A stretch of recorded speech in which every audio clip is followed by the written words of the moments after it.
샬롬. 오늘 설교 제목은 평안하기를 빌라 Give in your greeting. 오늘 본문의 내용은 마가복음 6장 8절에서 11절, 누가복음 9장 3절에서 5절에도 기록되어져 있습니다. 오늘 본문은 예수께서 제자들을 부르사 그들에게 사명을 주시고 그 사명을 시행할 때에 지켜야 할 것들에 대해 말씀하십니다. 총 5가지로 첫 번째로 전대, 즉 돈이나 물건을 몸에 지니기 위해 무명이나 헝겊 따위를 길게 만든 자루에 금이나 은, 동을 가지고 다니지 말라. 두 번째, 여행을 위해 배낭, 두벌옷, 신발, 지팡이를 가지고 다니지 말라. 마가복음에서는 지팡이 외에 양식 배낭, 전대의 돈이나 아무것도 가지지 말고 신만 신고 두벌옷도 입지 말라. 세 번째, 어떤 성이나 마을에 들어가거든 그 중에 합당한 자를 찾아내어 너희가 떠나기까지 거기서 머물라. 바른 성경에서는 어느 성읍이나 마을에 들어가거든 그곳에서 누가 마땅한지 살펴보고 떠날 때까지 거기에 머물러라. 네 번째, 그 집에 들어가면서 평안하기를 빌라. 다섯 번째, 누구든지 너희를 영접하지 아니하고 너희 말을 듣지 아니하거든 그 집이나 성에서나 나가 너희 발의 먼지를 떨어버리라. 첫 번째로 아무것도 가지지 말라. 본문 9절 10절, 너희 전대에 금이나 은이나 동을 가지지 말고 여행을 위하여 배낭이나 두벌옷이나 신이나 지팡이를 가지지 말라. 마가복음 6장 8절에 명하시되 여행을 위하여 지팡이 외에는 양식이나 배낭이나 전대의 돈이나 아무것도 가지지 말며 신만 신고 두벌옷도 입지 말라 하시고, No bread, no bag, no money, no extra shirts. 박윤서 목사님 주석에서는 본문에 대해 다음같이 설명하고 있습니다. 이 말씀은 하나님만을 신앙하고 장래의 생계를 염려하지 말라는 의미의 말씀이다. 전도자가 하나님의 뜻에 합당하게 일한다면 가는 곳마다 하나님의 도우심으로 의식, 즉 입고 먹는 것을 얻는 것은 확실하다. 금전을 의지하는 전도자는 복음의 능력이 없고 따라서 복음으로 결실하지 못한다 라고 말하고 있습니다. 그러나 존 칼빈은 좀 다르게 설명하고 있습니다. 이것은 예수 그리스도께서 자신의 제자들에게 며칠 동안에 온 유대를 돌아다니고 자신에게 곧 돌아오기를 바라시는 그런 종류의 사명이었다. 그러기에 예수 그리스도께서는 제자들의 여행 속도만 지체할 뿐인 짐들은 아무것도 가지고 가지 말라고 부탁하신 것이다. 다시 말해 예수께서는 지갑이나 신이나 겉옷의 여보를 집에 가지고 있는 것은 좋지만 여행을 간편하게 하는 의미에서 온갖 짐을 남겨두라고 부탁하신다. 혹여 이 말씀을 말씀의 일꾼들과 사도들에 대한 영원한 규칙으로 보는 사람이 있는데 그것은 현명하지 못한 생각이다. 그러면서 존 칼빈은 자신의 주석에서 아무것도 가지고 다니지 말라는 예수 그리스도의 말씀에 대한 정당한 이유를 설명한다. 본문 10절 하반절의 말씀, 이는 일꾼이 자기의 먹을 것을 받는 것이 마땅함이라.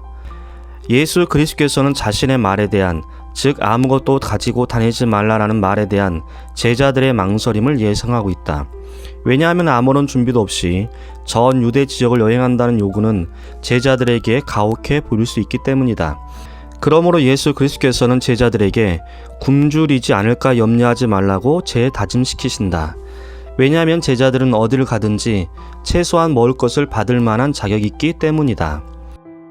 여기서 최소한 먹을 것을 받을 만한 자격에 대해 박윤선 목사님 주석에서는 이 말씀의 의도는 전도자가 거룩한 복음을 전하면서 직업적으로 임금 또는 보수를 기대해도 옳다는 말이 아니다. 이것은 전도자가 하나님의 뜻에 합당하게만 일하면 하나님께서 그에게 필요한 물질을 주시는 것이 기본 원리라는 말씀이다 라고 설명하고 있습니다. 화란 개혁주의 주석가 크레다너스는 전도자는 하나님께서 자신을 위하여 생계를 고려해 주실 것을 알고 나가야 된다라고 말했습니다. 마태복음 6장 25절 26절, 목숨을 위하여 무엇을 먹을까 무엇을 마실까 몸을 위하여 무엇을 입을까 염려하지 말라. 공중의 새를 보라. 심지도 않고 거두지도 않고 창고에 모아들이도 아니하되 너희 하늘 아버지께서 기르시나니 너희는 이것들보다 귀하지 아니하냐. 마태복음 6장 28절 30절, 또 너희가 어찌 의복을 위하여 염려하느냐. 들의 백합화가 어떻게 자라는가 생각하여 보라. 수고도 아니하고 길쌈도 아니하느니라. 오늘 있다가 내일 아궁이에 던져지는 들풀도 하나님 이렇게 입히시거든 하물며 너희일까 보냐. 믿음이 작은 자들아. 빌립보 4장 12절 13절, 나는 비천에 처할 줄도 알고 풍부에 처할 줄도 알아. 모든 일 곧 배부름과 배고픔과 풍부와 궁핍에도 처할 줄 아는 일체의 비결을 배웠노라. 내게 능력 주신 자 안에서 내가 모든 것을 할 수 있느니라. 두 번째로 너희가 떠나기까지 거기서 머물라. 본문 11절 어떤 성이나 마을에 들어가든지 그 중에 합당한 자를 찾아내어 너희가 떠나기까지 거기서 머물라. 마가복음 6장 10절 어디서든지 누구의 집에 들어가거든 그곳을 떠나기까지 거기 유하라. 누가복음 9장 4절 어느 집에 들어가든지 거기서 머물다가 거기서 떠나라. 예수 그리스도께서는 제자들이 거할 첫 번째 집주인을 만나거든 다른 성읍으로 떠날 때까지 거기에 머물러 있으라는 부탁을 하고 있다. 이것은 제자들이 해야 할 사명들이 매우 급하다는 의미이다. 왜냐하면 복음을 전파해야 하는데 한 성읍에서 복음이 선포되었으면 곧 다른 데로 달려가야 하기 때문이다 라고 존 칼빈 주석에서 설명하고 있습니다. 하나님께서는 우리에게 구원을 얻을 수 있는 기본적인 방법으로 전도라는 방법을 주셨습니다. 로마서 10장에 보면 누구든지 주의 이름을 부른 자는 구원을 받으리라. 그런즉 그들이 믿지 아니하는 이를 어찌 부르리요? 듣지도 못한 이를 어찌 믿으리요? 전파하는 자가 없이 어찌 들으리요? 보내심 받지 아니하였으면 어찌 전파하리요? 기록된 바 아름답도다. 좋은 소식을 전한 자들의 발휘함과 같으니라. 그러므로 믿음은 들음에서 나며 들음은 그리스도의 말씀으로 말미암느니라.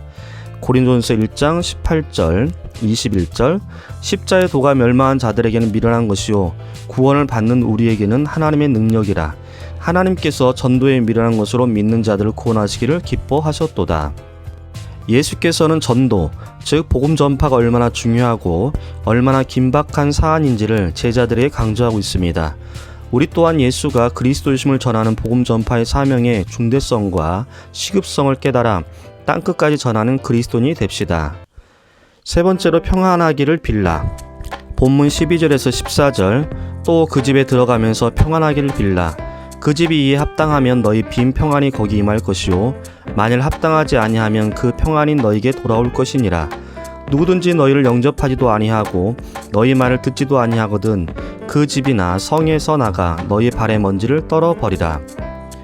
존 칼빈 주석에서 다음과 같이 설명하고 있습니다. 예수 그리스도께서는 제자들에게 어느 가정을 만나든 그들에게 호의적으로 대할 것을 부탁하고 있다. 그러면서 하나의 규칙을 말씀하신다. 처음 만나는 대로 그 주인이 자신들 즉 제자들의 말을 들을 만한 사람인지 아닌지 자신들의 가르침을 환영할 사람인지 아닌지를 확인하고 이에 합당하면 함께 머물면서 좋은 소식 즉 복음을 전하라. 그러나 그것을 거절하는 사람이 있거든 당장 그 집에서 떠나라. 다시 말해 거절한 사람들은 그들을 위해 축복했던 하나님의 평안을 받을 만한 자격이 없으므로 일체의 대화를 삼가라는 의미다 라고 말합니다. 이어서 설명하기를 예수 그리스도께서는 복음에 대한 배척자를 통한 복음 전파가 거절될 경우 복음 전하는 사명을 중도에 포기하지 않도록 하는 의미에서 누구든지 너희를 영접하지도 아니하고 너희 말을 듣지도 아니하거든 그 집이나 성에서 나가 너희 발에 먼지를 떨어버리라 라고 말씀하신다. 이 말씀은 곧 복음이 얼마나 귀한 것인가 하는 점과 복음을 거절하는 자의 배은망덕이 얼마나 수치스러운 것인가를 일깨워주고 있다. 결국 복음을 거절한다는 것은 주님, 즉 하나님을 모욕하는 처사가 아닐 수 없다라고 존 칼빈은 자신의 주석에서 밝히고 있습니다. 고린도후서 2장 15절 16절 우리는 구원받는 자들에게나 망하는 자들에게나 하나님 앞에서 그리스도의 향기니 이 사람에게는 사망으로부터 사망이 이른 냄새요 저 사람에게는 생명으로부터 생명이 이른 냄새라. 누가 이 일을 감당하리요. 결론입니다. 본문 15절 내가 진실로 너에게 이르노니 심판날에 소돔과 고모라 땅이 그 성보다 견디기 쉬우리라. 존 칼빈은 자신의 주석에서 이러한 저주, 즉 누구든지 너희를 영접하지 아니하고 너희 말을 듣지도 아니하거든 그 집이나 성에서 나가 너희 발에 먼지를 떨어버리라는 저주가 하찮은 것으로 보이지 않을까 해서 예수 그리스도께서는 복음을 배척하는 자들은 소돔과 고모라 사람들보다 더 무거운 벌을 받을 것이라 선언한다라고 말한다. 이러한 불신앙은 모든 가능한 악행의 정상을 차지한다.